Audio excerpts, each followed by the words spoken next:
This video is for educational and informational purposes only. Please do your own research before applying.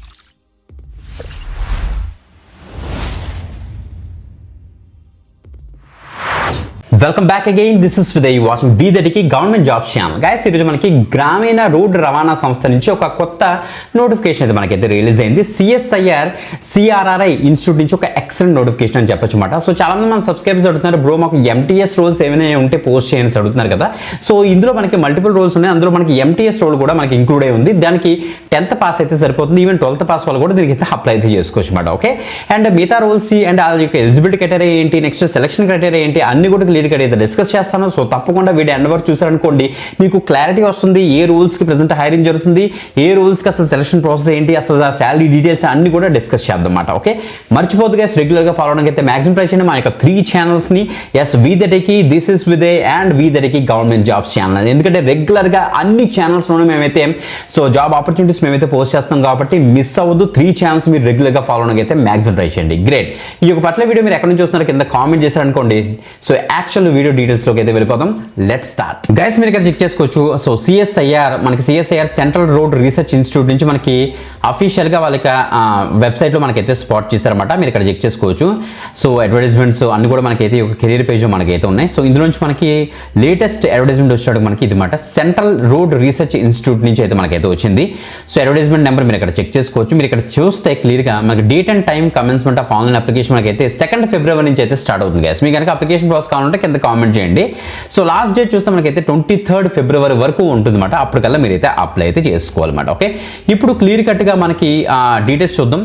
Junior Hindi translator అని ఒక post ఉంది. Security assistant, watch and ward assistant అనేసి ఒక role ఉంది. ఇంకోటి multi tasking staff అనేసి ఇంకా 3 different post codes base చేసుకుని పోస్ట్స్ అయితే ఉన్నాయన్నమాట.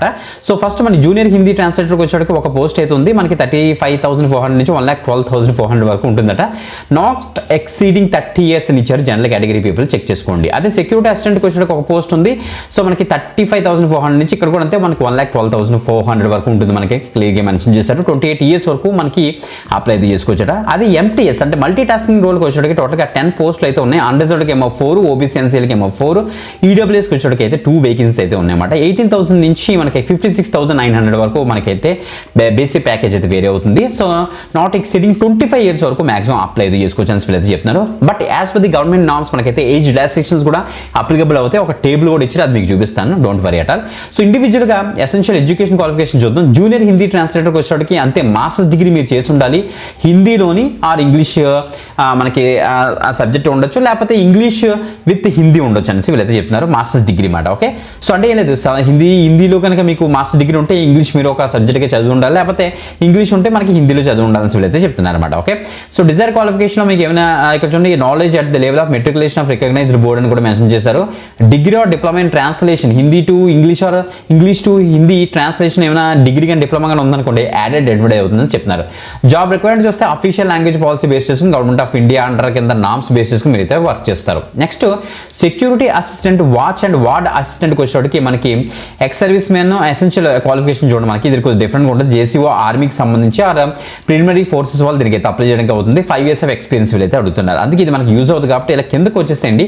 ఇక్కడ మనకి మల్టీ టాస్కింగ్ స్టాఫ్ రోల్కి అయితే మనకైతే యూజ్ అవుతుంది. దీనికి మెట్రికులేషన్ ఆర్ ఈక్వలెంట్ పాస్ ఉంటే సరిపోతుంది. మీరు ఈవెన్ 12th పాస్ వాళ్ళు కూడా దీనికి అయితే అప్లై అయితే చేసుకోవచ్చు అని మనకి మెన్షన్ అయితే చేశారు. ఓకే, జూనియర్ హిందీ ట్రాన్స్లేటర్కి వచ్చేటికి మనకి మోడ్ ఆఫ్ సెలక్షన్ ఎలా ఉంటుందంటే పేపర్ 1, పేపర్ 2 అనేసి 2 రిటన్ కాంపిటేటివ్ ఎగ్జామినేషన్ అయితే మనకైతే పెడతారన్నమాట. So paper 1 and paper 2 OMR based CBT మనకైతే ఉంటుందని వీళ్ళైతే చెప్తున్నారు. సో మీడియం కూడా మనకైతే ఆబ్జెక్టివ్ టైప్ క్వశ్చన్స్ ఉంటాయి, గ్రాడ్యుయేషన్ లెవెల్లో ఉంటుందని చెప్తున్నారు. టైం కూడా మనకైతే 1 hour 20 minutes ఉంటుందంట పేపర్ 1, పేపర్ 2 ఏమో 1 hour 40 minutes ఉంటుందని వీళ్ళైతే చెప్తున్నారు. సో పేపర్ 1లో మనకి general intelligence, quantity aptitude, general awareness మీద మనకైతే క్వశ్చన్స్ అయితే ఉంటాయి. 1 నెగిటివ్ మార్కింగ్ కూడా ఉంటుందంట ఈచ్ రాంగ్ ఆన్సర్స్ కానీ వీళ్ళైతే చెప్తున్నారు. ఓకే, సో చాలా జాగ్రత్తగా రాయాలి. Next security assistant and ward అసిస్టెంట్కి అయితే నేనైతే డిస్కస్ చేయను, ఎందుకంటే మనకి చాలా తక్కువ మంది ఉంటారు కాబట్టి. మల్టీ టాస్కింగ్ స్టాఫ్కి వచ్చాడు మనం అయితే డిస్కస్ చేద్దాం. దీనికి మోడ్ ఆఫ్ ఎగ్జామినేషన్ ఇక్కడ కూడా అంతే computer based object type multiple choice question examination అయితే ఉంటుంది. మీడియం ఆఫ్ క్వశ్చన్స్ చూస్తే మనకైతే ఇక్కడ చూడండి ఇంగ్లీష్ అండ్ హిందీలో ఉంటుంది. ఇంగ్లీష్ మనకు ఉంటుంది కాబట్టి no problem but standard of exam ఏమో 10th లెవెల్లోనే ఉంటుంది. So total number of questions 150 ఉంటాయి. 2 అవర్స్ ఇస్తారు మనకైతే టైం. అదే స్క్రైబ్ అంటే 2 hours 40 minutes అయితే మనకైతే ఇస్తారు స్క్రైబ్కి. ఓకే, సో ఇంకా మనకి ఆ యొక్క ఎగ్జామ్లో మనకి ఏమేమి ఇస్తారంటే జనరల్ ఇంటెలిజెన్స్ మీద 25 క్వశ్చన్స్ 75 మార్క్స్కి, క్వాంటిటేటివ్ యాప్టిట్యూడ్ మీద 25 క్వశ్చన్స్ 75 మార్క్స్కి, జనరల్ అవేర్నెస్ మీద 50 క్వశ్చన్స్ 150 మార్క్స్కి, ఇంగ్లీష్ లాంగ్వేజ్ మీద 50 క్వశ్చన్స్ 150 మార్క్స్కి అయితే ఉంటుంది. రాంగ్ ఆన్సర్కి 1 మార్క్ పోతుంది కాబట్టి చాలా జాగ్రత్తగా అయితే రాయాల్సి వీళ్ళైతే చెప్తున్నారు. ఓకే, ఏజ్ లిమిట్ విషయానికి వస్తే మనకి ఆల్రెడీ నేను చెప్పాను ఎంటీఎస్కి వచ్చేటికి 25 years వరకు కూడా అప్లై అయితే చేసుకోవచ్చు. రిలాక్సేషన్స్ ఇక్కడ చూడండి, ఓబీసీ ఎన్సీఎల్కి ఏమో 3 years ఏజ్ రిలాక్సేషన్ ఉంటుంది. పీడబ్ల్యూబీడీ అన్రిజర్వ్డ్ ఈడబ్ల్యూఎస్కి వచ్చేటికి మనకైతే 10 years ఏజ్ రిలాక్సేషన్ అయితే ఉంటుంది. పీడబ్ల్యూడీ ఓబీసీకి వచ్చేటికి 13 years ఏజ్ రిలాక్సేషన్ అయితే ఉంటుంది అని వీళ్ళైతే చెప్తున్నారు. ఎక్స్ సర్వీస్ మెన్ ఏమో 3 years ఆఫ్టర్ డిడక్షన్, ఇది అందరికీ మనకు తెలిసిందే. Widow divorce and judicially separate by the ఉమెన్కి వచ్చేటికి యాజ్ పర్ ది సెక్షన్ 4 మనకు ఉంటుంది. సో మీరు ఈ యొక్క నోటిఫికేషన్లో చూస్తే మీకు తెలుస్తుంది అనమాట. ఇంకా మిగతా రిలాక్సేషన్స్ మీరు ఇక్కడ చెక్ చేసుకోండి గైస్. ఓకే, ఇలా కిందకు వచ్చేస్తే మొత్తం డీటెయిల్స్ మనకి ఎక్కడ ఇచ్చారు, మనకి ఫిజికల్ పీడబ్ల్యూబీడీ క్యాండిడేట్స్కి ఫిజికల్ రిక్వైర్మెంట్స్ ఏంటి అన్ని కూడా ఇక్కడ ఇచ్చారు. ఇలా కిందకు వస్తే టోటల్ 36 pagesతో మనకైతే ఈ యొక్క నోటిఫికేషన్ రిలీజ్ అయింది. చెక్అవుట్ చేయండి గైస్ ఒకసారి మొత్తం అంతా కూడా. ఓకే, ఇలా కిందకు వచ్చేసండి, కిందకు వచ్చిన తర్వాత మనకి హౌ టు అప్లై ఉంటుందన్నమాట. సో డైరెక్ట్గా మనకైతే చూడండి www.coridum.gov.in గవర్నమెంట్ వెబ్సైట్కి వెళ్ళి మీరు అయితే అప్లై అయితే చేస్తారు. సో 2nd February నుంచి 23rd February వరకు మనకి లీగల్ మెన్షన్ అయితే చేశారు ఇక్కడ.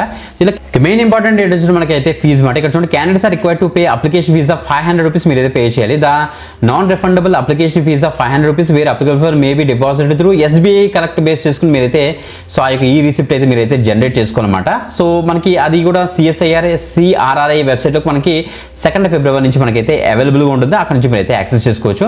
అదే candidates belonging to SC ST పీడబ్ల్యూబీడీ women ex service men category వచ్చేటికి సో మనకైతే అప్లికేషన్ ఫీజ్ అయితే ఉండదు, అది మాత్రం చెక్ చేసుకోండి గైస్. ఓకే, సో ఇలా పైకి వచ్చేస్తే మనకు ఒక ఇంపార్టెంట్ ఏంటంటే మనకి ఎగ్జామినేషన్ సెంటర్ వచ్చేటప్పుడు మనకైతే రిటన్ టెస్ట్ అయినా, స్కిల్ అయినా, ఫిజికల్ అండ్ పర్సనాలిటీ అసెస్మెంట్ అయినా, ట్రేడ్ టెస్ట్ అయినా మనకైతే ఢిల్లీ NCRలో మనకైతే ఉంటుంది. కాబట్టి ఎవరైతే అక్కడికి వెళ్ళి మీరు ఎగ్జామినేషన్లో పార్టిసిపేట్ చేద్దాం అనుకున్న క్యాండిడేట్స్ అందరూ కూడా దీనికైతే ట్రై చేసుకోండి గైస్. ఓకే, ఇక్కడ లొకేషన్ అన్నది కొద్దిగా ఇబ్బంది. సో కొంతమంది ఈవెన్ ఢిల్లీ కూడా వెళ్ళి చాలా మంది అయితే ఎగ్జామ్ రాస్తారు కాబట్టి సో అలాంటి వాళ్ళకి యూజ్ అవుతుంది. సో అందుకే ఎక్కువ మందికి అయితే షేర్ చేయండి గైస్. మీకు యూజ్ అయిపోయినా వేరే వాళ్ళకైనా యూజ్ అవుతుంది గైస్. ఓకే, సో ఇంకొక ఎక్స్టెంట్ గవర్నమెంట్ జాబ్ అభ్యర్థితో మళ్ళీ కలుద్దాం. అంతవరకు సెలవు, బాయ్.